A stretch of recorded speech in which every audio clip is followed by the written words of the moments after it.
Howdy, everybody. My name is Craig Foss, and I'm the chair of the Criminal Justice Department here at Alvin College. I'm putting together this quick video to show you how you can navigate through my classes in Blackboard. Each instructor out here at the college or across the nation can develop their own methods of putting a class together in Blackboard. So for this presentation, I'm going to show you how to navigate through my online classes, which is slightly different than my face-to-face classes, and I'll have a separate video to help for those who want to know how to do my face-to-face classes. First thing you'll need to know, for those of you who've never gotten into Blackboard, is how do I get to Blackboard? Well, you can go to the Alvin College webpage at alvincollege.edu, and up at the top of the page it says My Blackboard. Simply click on that, and this out of the way and get myself out of the way, then I can click on it, and up will come your Blackboard login page. You can also simply type in bb.alvincollege.edu and it will bring you directly to this page. From here you're going to enter your username and password. Well, if you don't know your username and password, you may have a problem. You simply, to find out what your username is, simply go to this verify your web access ID, because that's the username you will use. Click on that. Click on what is my user ID right here. Type in your last name and then your social security number or your student ID if you know it. Hit submit, and up on the screen it will give you your username, and that's what we're going to use to get into Blackboard. So let's go back over to the Blackboard screen, and where we're going to do, if you have not logged in and changed your password before, your username will be input here for the username, and it will also be used for the password. Now, if that's if that's the first time, you probably want to change your password once you get in. I'll show you how to get to that. Let me use my password generator to fill in the blanks for me, so I can get into the system. So to get into the password change, you want to come over here, and under this system, I'm in the way right now on my screen, so I can't get to it. But down here at the bottom, there's I think it's a little kind of a fire hydrant looking thing to me. You would click on it, and it would bring up the section to change your password.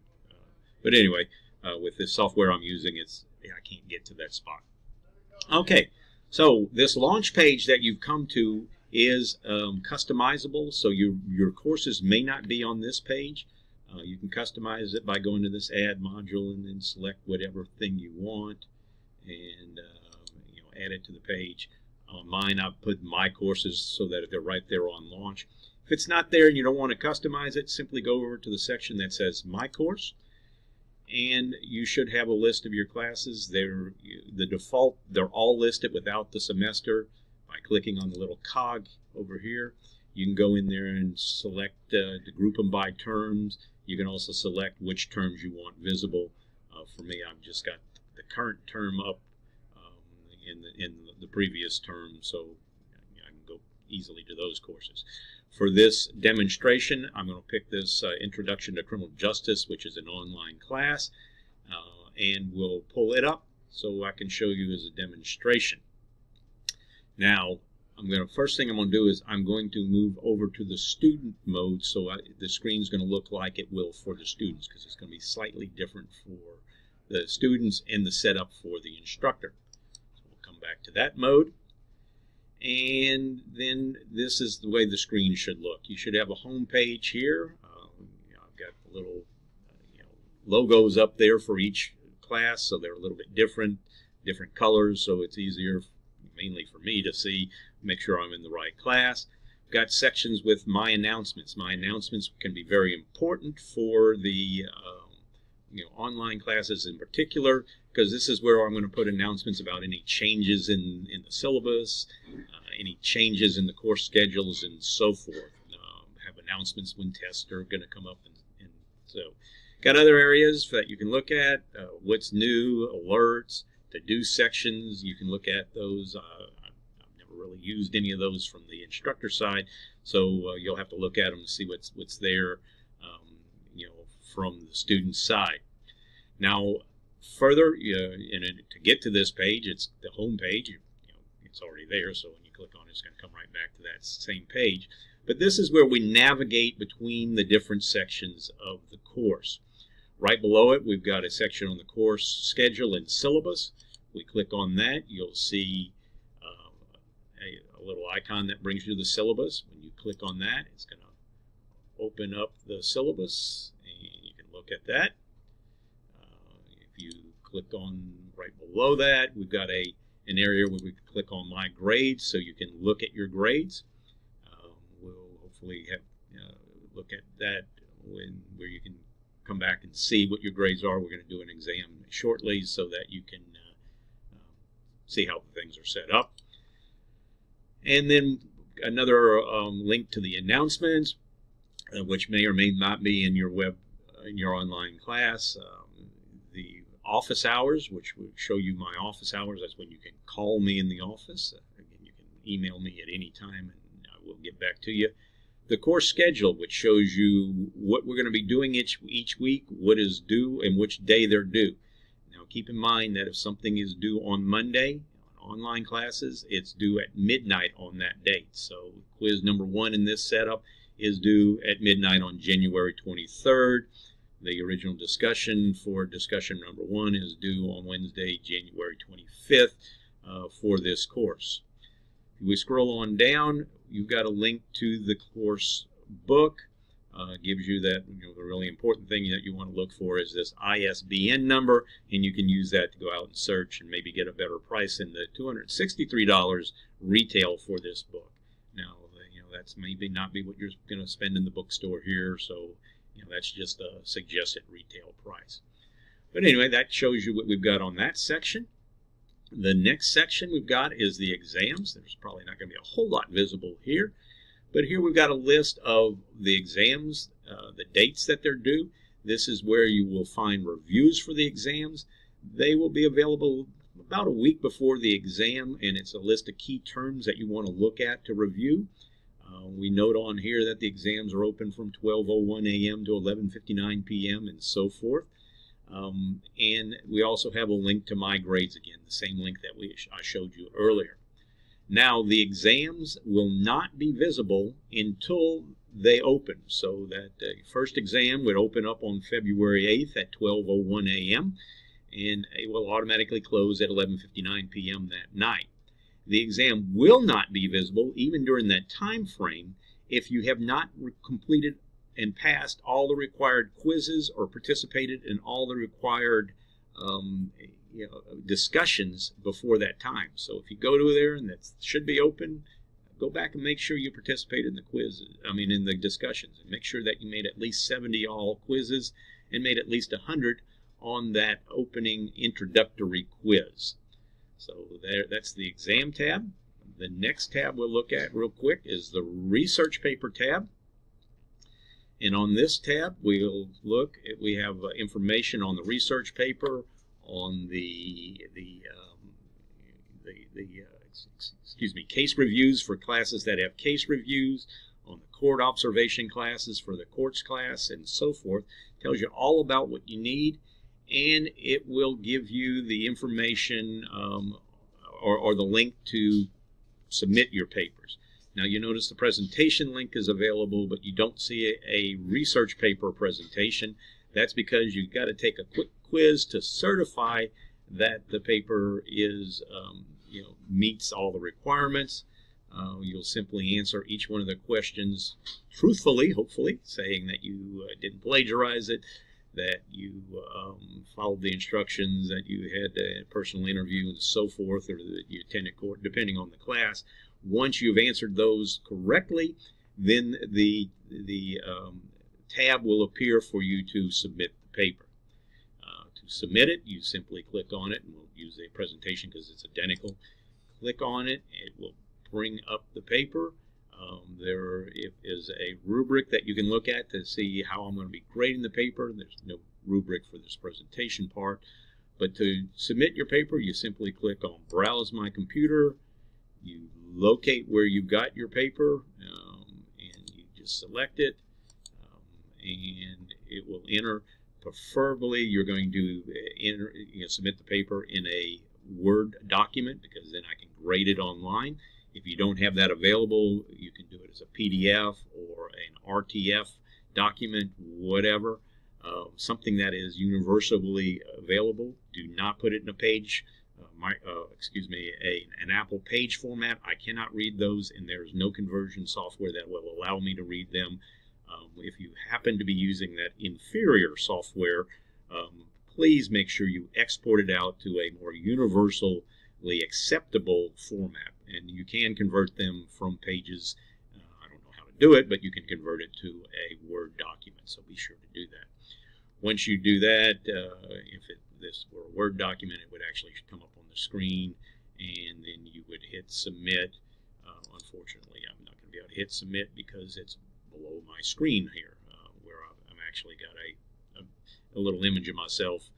Oh, wait a minute, there, I can get to the submit there. There it goes. And then once I hit submit, it will, okay, that's where it's going to come up on the screen, so I can look at the paper and so forth. And that's simply it. The next section that we're going to look at, well, actually go back to the research paper tab, because we've got a couple other things we need to go over on this tab. One of them is, if you're in a class where you have to have a topic, you will need to select your topic by clicking on the topic selection folder, which will bring up a Google document. Simply select your subject, type your name in there, and hit enter, and then just exit out. It will show up on there, and just don't erase somebody else's out, because only one person can get to a topic. Now, if you're using a browser that doesn't allow you to type into this, simply select the top 3 choices, email them to me, and the first one that is available in your top 3 choices, I will type your name in. Let's go back to the other section in here. We will also go to the presentation sign up, where you will sign up for the time you want to present your paper in class. Simply type in your name under the hour you want, and give me the class you're in and the topic. And again, the same thing. If you if you can't type it in, then send me an email. So that covers that. Next thing we have on this research paper tab, and it doesn't want to open. Let me get it to open. We scroll down, and we have got the ACC link to show you how to do research at the ACC library. You can watch that, and it will help you to find books and so forth in the library. Well, okay. Next section we're going to look at is the discussion section. Right, go on the discussion tab, and you'll have every one of the discussion boards for the entire semester. Now, typically you will be accessing your discussion board from the weekly tab, particularly when the discussion has an individual assignment to it. And by individual assignment, there are some discussions where you may be assigned to take the side of the prosecutor or the defense, or you may be assigned to take the side of the police chief or the police union. You also may be assigned to do research for news articles on a particular topic. And you will find those assignments within the weekly tab, and you will be able to access the discussion from that point. But if you want to go to and just the tab and look at all the discussions, you can click on the discussion tab and get to them. Now we'll look at the weekly tabs, and this is where the meat and potatoes of the course is. Each week we'll have the week number and the dates that it has things due. So for the first week, under the week 1 tab, it tells you things that you need to do, like look at the introductory videos, look at the weekly update, and so forth, and the discussions that are due that week. And also, for the first week there's an introductory quiz, but each week there will be some type of quiz. The due dates are listed in here, and keep in mind this is very important that you keep up with the due dates. because if you do not get the item in, the assignment done by that due date, you will be basically counted as absence.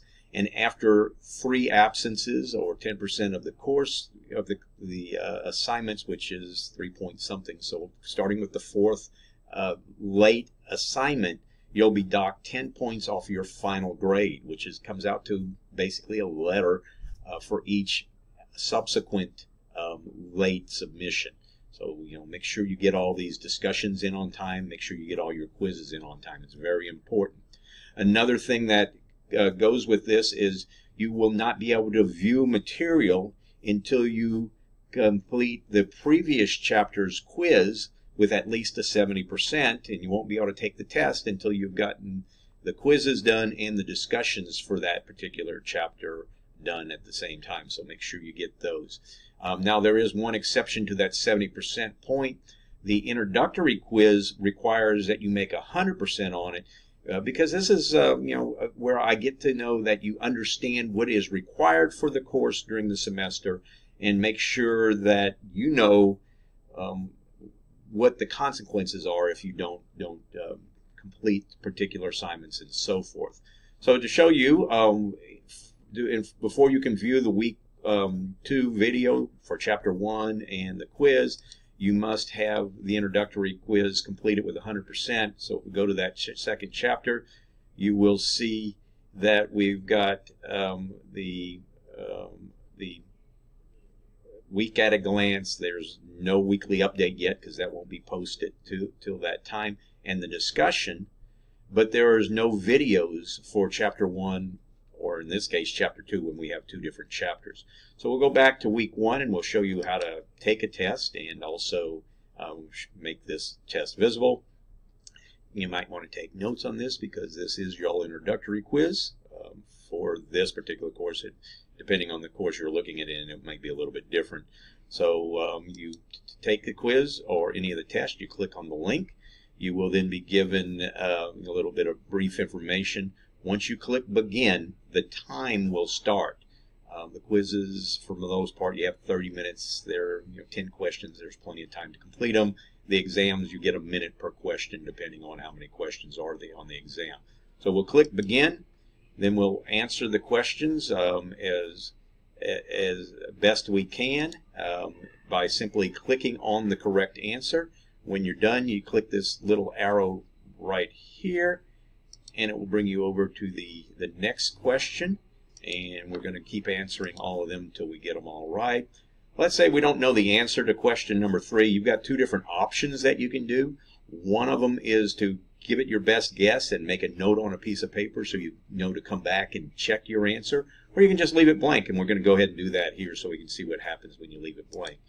Then we'll keep going through here, and hopefully I'm looking at these rather quickly, but hopefully I get them all right, because otherwise we'll have to take it again. And we'll get close to the end. And let's see, a couple more questions. And then we will done. Okay, last question. So what we do here, once you get to the last question, and you're satisfied with it, you don't have anything that you need to go back to, simply click Save and Submit. And I'll pull this down so you can see it. Maybe okay. And you'll come up with this little warning message. If you got everything done, I'll show you what it says in a minute. But right here it says that you have not completed question number 3. Now, click Cancel to return to the test. Click OK to submit. Don't just click it. Okay, I didn't question number 3, and click OK. A student who lost 5 questions that way once on an exam because he said, oh, okay, well, click OK and go ahead. He didn't read the second line. So anyway, we're going to click Cancel, and then we're going to navigate back. Now, you can navigate back by simply clicking on the back arrow, but if you've got a test with 80 questions on it, you don't want to go from 80 back to 1. That would take you forever. So we can navigate by clicking this little down arrow on the question completion status, and then simply clicking on the question that we want to go back to. Then we'll read the question and click on the right answer. You can move to the next. It will save it, and then we'll go back to the last question so we can submit the test again. Save and submit. We get another warning, but this time it says the test submission confirmation. Click cancel, return the test, and OK to submit. See, there's no warnings there, so we'll go ahead and submit it. It's going to bring us up to a little window that tells us it took us, in this case, 2 minutes to complete the test. Then we're going to click on OK, and it shows that we got 100 out of 100, which is what you need on this test to move on. So now we'll go ahead and look at Chapter 2, and we'll see on Chapter 2 that we now have our Chapter 1 video showing, the quiz showing, and then the discussion. Chapter 2 video will not show until you have completed a 70 or better on the Chapter 1. And then we have the link to the discussion, and to get to the discussion, simply click on this discussion format. It will tell you that you have to create a thread before you can actually read other people's posts. They all should be set up that way, and then you make your post and do your follow-up. When we come to a test or an assignment, there will also be a little area that tells you about the assignment and a hot link back to that section. So we go back to the exam, and it's not going to be there because it's not open yet. But one thing we can look at is now we can look at my grades and actually see the grade we made on that test. So here we go. If you want to look at the questions for the test, simply click on the word or the title of the quiz or the exam, and it will bring you to this page. Then you can actually get to look at the questions by clicking on your calculated score, and it'll bring you up the question, and it will tell you whether or not you got credit for it, whether it was right or wrong. Well, that concludes this presentation on a rather quick look at how I do Blackboard here in my courses. If you have any questions, send me an email or give me a call in office during the office hours, and I will be glad to do my best to answer any questions. If you have some difficulties with Blackboard, there is a link at the bottom of the course that will get you to the Blackboard help ticket. I have to get this out of the way for a second. And will simply click on that, and it would bring you up to a section that will, well, that one's not in there right, but it will bring you back to a section for you to complete a help ticket. And that's how the college wants you to do any Blackboard technical issues, so that they have a record of it and they'll be able to fix it. They generally get back to you rather quickly. Well, thank you for watching this presentation, and good luck on your online class.